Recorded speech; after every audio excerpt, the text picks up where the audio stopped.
In response to NYCHA's Blueprint for Change presented by NYCHA Chair and CEO Gregory Russ, a group of NYCHA residents gathered at the Adam Clayton Powell Jr. State Office building to demand inclusion in these plans. I have been working with these resident leaders and residents from across the city for the last 4 weeks because a statement was released called Blueprint for Change, and residents' input was not part of it.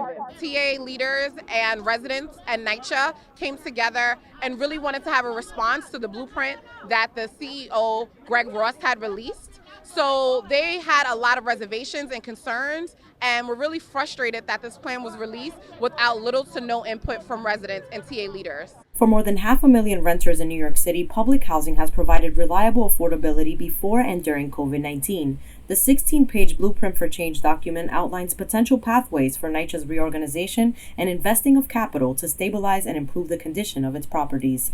And while the plan does note that NYCHA is in the process of engaging residents, stakeholders, and elected officials to gather feedback around stabilization, residents say that these plans are being rushed and prepared without their input. If it's the only true way for the residents to go, let's truly sit down and properly plan it to avoid the kinks and the mishaps that we know happens when you force, push, and rush things. One of the major things that they kind of talked about that the residents have some of the biggest pushbacks is these vouchers, these Section 8 vouchers, and if it doesn't get funded by Congress, what would happen in the future.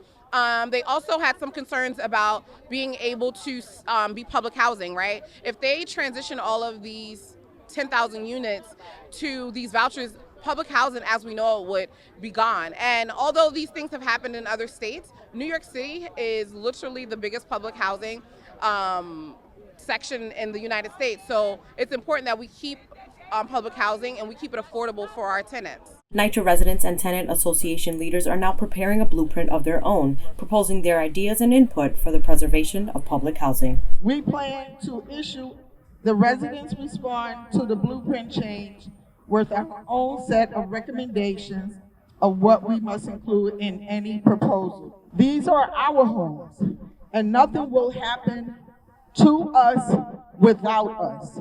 We are also calling on NYCHA to pause on their effort to move this plan forward and meet our demands for resident engagement. NYCHA has not been very correspondent with our residents, and I think it's about time we take change and take action for those who have not been heard. At the end of the day, we all fighting the same fight and we're going through the same battle.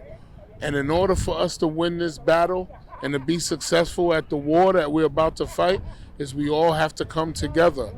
We all need public housing to stand, because public housing is truly one of the only affordable places for people to live. And that word affordable should be used very scarcely, because there's nothing else affordable in New York City. Reporting for BronxNet, Sonyi Lopez.